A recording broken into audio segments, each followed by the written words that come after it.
Salve, fiel torcida! Nem vou perguntar, como vocês estão. Mais uma noite de tropeço, mais uma lambança na zaga do Corinthians. Sejam todos bem-vindos. Eu sou a Marcinha, informações, bastidores, o dia a dia do Corinthians e a repercussão de mais um tropeço em plena Neoquímica Arena. Deixa aqui o seu like no canal, inscreva-se gratuitamente, compartilhe os vídeos e ative o sininho de notificações. Agora sim, vamos saber as últimas. Pessoal, ser corintiano não é nada fácil. Já venho falando para vocês que o Corinthians tem um bom time, mas não tem elenco. Não dá para fazer uma rotatividade, não dá para fazer um rodízio. Muitas vezes, quem entra não mantém o mesmo nível, o mesmo ritmo de quem estava jogando, de quem é, entre aspas, titular. Todos os jogadores têm importância muito grande. E é exatamente por isso, por depender de um elenco que o Corinthians às vezes não consegue manter o mesmo padrão de jogo. E vimos isso principalmente acentuadamente no segundo tempo da partida. Na primeira etapa, para mim, foi um jogo bom, o Corinthians portou bem. Na segunda, aquele apagão geral, tanto que tomou um gol logo no início e se complicou na Sul-Americana. O gol do Corinthians marcado por Memphis Depay, num belo gol de fora da área. E no segundo tempo, eles empataram a partida. Aquela bola alçada na zaga do Corinthians sempre me dá um frio na barriga. É um mini infarto na torcida do Corinthians, O jogador marca a bola, entra alguém por trás da zaga, André Ramalho, e faz o gol. Enfim, não tem muito o que explicar, resumidamente foi isso que aconteceu, pessoal. O técnico Dorival Júnior, no pós-jogo, culpou o cansaço da equipe pelo apagão no segundo tempo. Abre aspas. É sempre difícil colocar algo com tão pouco tempo de trabalho. No último sábado disse que foi um bom resultado e nada além disso. Temos muito trabalho pela frente. O América fez sua última partida uma semana atrás. Nós tivemos que jogar um jogo importantíssimo há 2 dias e meio. Tenho que ter consciência e sempre colocar a equipe mais descansada em campo. Nem sempre terei essa condição. A importância de cada partida é muito grande, afirmou o Dorival, que seguiu. Continuamos em uma situação complicada na tabela. Poderíamos ter outro rendimento se tivéssemos mais energia, mas não posso mudar por completo a escalação, sendo que temos necessidade de pontuar. Em alguns momentos teremos uma equipe com um certo desgaste, mas temos que encontrar um caminho para ter mais posse de bola, descansar com a posse. Levará algum tempo para termos o que eu acredito ser melhor para a equipe, acrescentou o treinador. Empate que complicou muito para o Corinthians. No pós-jogo, Hugo Souza concedeu entrevista e falou que o Corinthians precisa levantar a cabeça, corrigir os erros e ter atenção sempre. Abre aspas. Eu particularmente acredito que todo mundo sai daqui bem chateado. É um resultado que a gente não esperava. Mas é corrigir o que a gente precisa fazer para que esses resultados possam melhorar e que a gente possa, por mais que seja difícil, buscar essa classificação, que é uma competição muito importante no nosso calendário. E a gente vai fazer o que precisar ser feito para poder reverter essa situação. Não é só nesse jogo a falta de atenção, mas no último jogo nós tivemos 10 minutos de desatenção, sofremos 2 gols, conseguimos recuperar depois. Hoje entramos assim no segundo tempo. A gente não pode entrar dessa forma, com 50 segundos acabar sofrendo um gol. E a gente precisa melhorar essa atenção. Precisa melhorar essa parte porque está fazendo falta, machucando a gente. A gente vai trabalhar para que a gente não sofra mais. Dentro dessa competição, a gente busca aquilo que está difícil, mas está na nossa mão, afirmou Hugo Souza.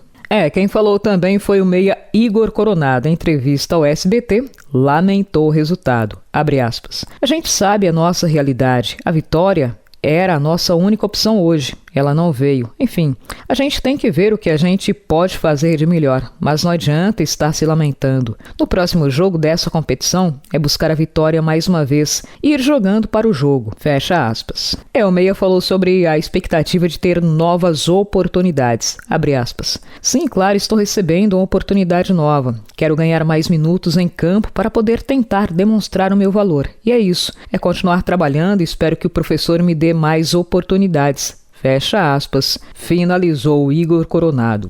Nesta quarta-feira, a rapaziada descansa, Quem não atuou aos 90 minutos vai trabalhar com bola, os demais fazer aquele regenerativo. Corinthians volta a campo no próximo sábado, dia 10, agora pelo Campeonato Brasileiro. Jogo marcado para as 18h30, horário de Brasília, e o Corinthians enfrentará o Mirassol pela 8ª rodada do Brasileirão 2025. E mais bastidores fervendo. Presidente do Corinthians com tempo contado? Será que vai cair?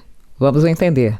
Pessoal, era o que a gente comentava, nos últimos vídeos aqui. A situação do presidente do Corinthians, Augusto Melo, está cada dia mais complicada. A pressão é absurda para que ele seja afastado e posteriormente sofra o pedido de impeachment. A verdade é essa, mesmo que as pessoas não digam ela de forma explícita, mas é isso que está acontecendo. É um processo de fritura dentro do Corinthians, entre aspas, Tanto que houve um requerimento para que Augusto Melo seja imediatamente afastado do cargo e das suas funções dentro do Corinthians. Quem assinou esse requerimento, que contém 10 páginas, foi o ex-diretor jurídico Leonardo Pantaleão, que é presidente da Comissão de Justiça. Segundo ele, o pedido se baseia na reprovação das contas do exercício 2024, além de alegações de infrações estatutárias e práticas de ato de gestão temerária. Além da reprovação contábil, Pantaleão destaca, para justificar esse pedido, irregularidades diversas, entre eles a não divulgação de balancetes mensais, ausência de revisão orçamentária, omissão de informações ao COR e contratações sem a devida transparência. Também são apontados no documento falta de esclarecimento sobre contratos, como aquele que foi firmado com a empresa Ernst & Young, não divulgação integral do contrato do jogador Memphis Depay. Além disso, o requerimento menciona gastos com cartões corporativos na ordem de R$4.800.000 sem as devidas, segundo eles, prestações de contas. Ainda em entrevista central do Timão, o Pantaleão afirma que esse afastamento, se ocorrer, será de forma preventiva e se justifica em razão dos riscos expressamente previstos na legislação para a permanência de um presidente na entidade desportiva. Na prática, isso significa que,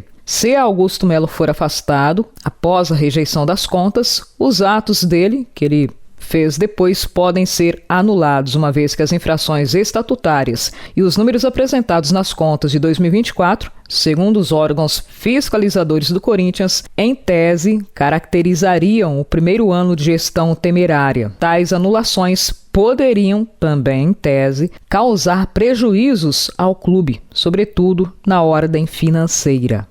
Bom, a central do Timão também questionou o Pantaleão sobre o não deferimento, ou sobre a negação de reabrir contas do ano de 2023, com o objetivo também de ter base para justificar, Augusto Melo falou que as contas de 2023 ainda, quando eram da gestão anterior, apresentariam um rombo e que esses números impactam diretamente a sua gestão do ano subsequente. Em resposta, o Pantaleão explicou que o pedido não aborda esse movimento, porque no momento ele é considerado especulativo, uma vez, segundo Leonardo Pantaleão, que os órgãos fiscalizadores ainda não receberam os documentos oficiais da gestão confirmando a intenção de proceder com a reabertura. Foi o que ele falou, gente. Bom, é assim, Além de solicitar o afastamento liminar imediato de Augusto Melo e dos demais membros da diretoria responsáveis pela gestão 2024, a decisão sobre o afastamento de Augusto Melo está nas mãos de Romeu Tuma Júnior, que poderá acatar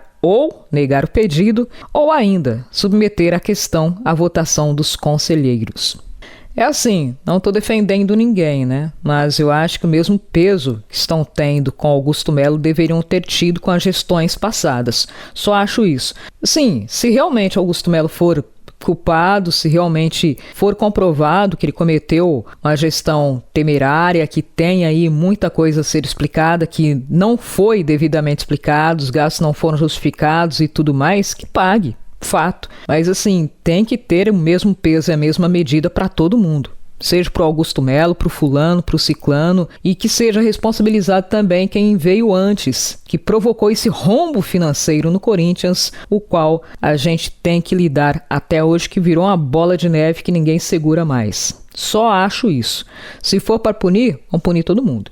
Não dá para punir porque não está mais no cargo. Que seja financeiramente responsabilizado. Bom, por outro lado, barrou, viu? Augusto Melo suspende contratações, promoções e ajustes salariais. Vamos saber. Pessoal, mais uma informação bombástica e que impacta diretamente nas finanças do clube, né? Augusto Melo determinou, através de um memorando, a suspensão por tempo indeterminado todas as movimentações funcionais do clube. A medida interrompe contratações, promoções internas e ajustes salariais. A determinação se aplica a todos os departamentos. No entanto, o futebol tende a ter maior liberdade para movimentação específica, já que opera com um centro de custo mais robusto, né? Segundo Augusto Melo e sua direção, essa medida pretende preservar a responsabilidade fiscal e contribuir para o restabelecimento do equilíbrio financeiro. Exceções só serão permitidas em casos de urgência ou absoluta necessidade. Nessas condições, será obrigatória uma justificativa formal e detalhada, com a aprovação da alta direção do clube. Além disso, o profissional envolvido deverá comprovar sua qualificação técnica acadêmica, sempre em conformidade com o perfil exigido para a função. Fecha aspas. Essa medida, segundo soubemos, é para segurar os gastos para evitar um aumento ainda maior da dívida do Corinthians. Segundo aquela conversa que não pôde ser gravada, né, soubemos aí por colegas que dentro do timão a ideia é que o Corinthians não faça ou não negocie jogadores, não compre jogadores na próxima janela de transferências, a não ser que seja para contratar possíveis empréstimos ou atletas que estejam sem contrato. Corinthians também teria colocado em pauta alguns jogadores que são tidos como inegociáveis, mas outros, se tiverem oportunidade, podem sair até para que o Corinthians tenha um fôlego financeiro. Os nomes deles, entretanto, não foram revelados. Isso aí, essa medida foi tomada porque o Corinthians está com uma dívida bilionária e Augusto Melo tem que se contorcer todo aí para tentar explicar e para não sofrer um processo de impeachment, ou seja, não ser destituído do cargo. Em resumo, é isso. É a situação cada vez mais complicada. Por outro lado, mais uma vez, Félix Torres é em baixa tendência que ele saia. E o pior, a situação é pior do que aquela que nós imaginávamos. A informação é do jornalista Marco Belo. Ele explicou o imbróglio que envolve Corinthians, Félix Torres e uma dívida que pode impactar significativamente as finanças do Timão. Abre aspas. É uma notícia importante. Corinthians comprou 80% dos direitos econômicos do Félix Torres junto ao Santos Laguna. Corinthians negociou junto ao time do México Félix Torres por 6 milhões e meio de dólares. Comprou ou não? Acertou a compra, né? Porque não pagou, então não comprou. Acertou a compra do Félix Torres por 6 milhões e meio de dólares. Só que o Corinthians não pagou. E aí, com multa, juros e tal, o Santos Laguna está pedindo na justiça e já ganhou. Aliás, o Corinthians foi lá para a Corte Arbitral do Esporte, que é o mais alto onde pode chegar em questão de FIFA, para tentar reverter a situação. O caso está na Corte Arbitral do Esporte, mas geralmente eles não mudam uma sentença que foi dada na primeira instância. Então, em tese, o Santos Laguna já ganhou e o Corinthians terá que pagar 6 milhões e meio de dólares. E mais, multa, juros, honorários advocatícios e tudo mais. Enfim, tudo isso deve ser pago ao Santos Laguna. Por causa disso, o Corinthians não vai se opor no meio do ano caso chegue uma proposta ao Félix Torres. Os empresários do Félix já estão sabendo disso, já foram avisados. Agora, no final do ano passado, chegou uma oferta. Não se transformou em proposta concreta assinada. Chegou uma oferta verbal de um time da Major League Soccer, a liga norte-americana, mas o Corinthians não quis vender. O Félix Torres estava num bom momento, inclusive foi titular do Corinthians em boa parte do Campeonato Paulista. Mas agora a história é outra, o cenário é outro. O Corinthians aceita até perder dinheiro, diminuir o prejuízo vendendo o Félix Torres por menos do que comprou. Se vier uma oferta de 30, 35 milhões, 4 milhões de dólares, é melhor do que ficar sem nada. O jogador não é titular e ainda está fazendo uma besteira atrás da outra. Fecha aspas, completou Marco Belo. Pessoal, vou ficando por aqui, que a raiva é grande, tá? Fiquem todos com Deus, uma ótima quarta-feira a todos. Deixa aquele like bacana aí para fortalecer o canal, inscreva-se gratuitamente, compartilhe nossos vídeos e ative o sininho porque aqui, na vitória, na derrota ou até no empate, aqui é e sempre será Corinthians. Até um próximo encontro.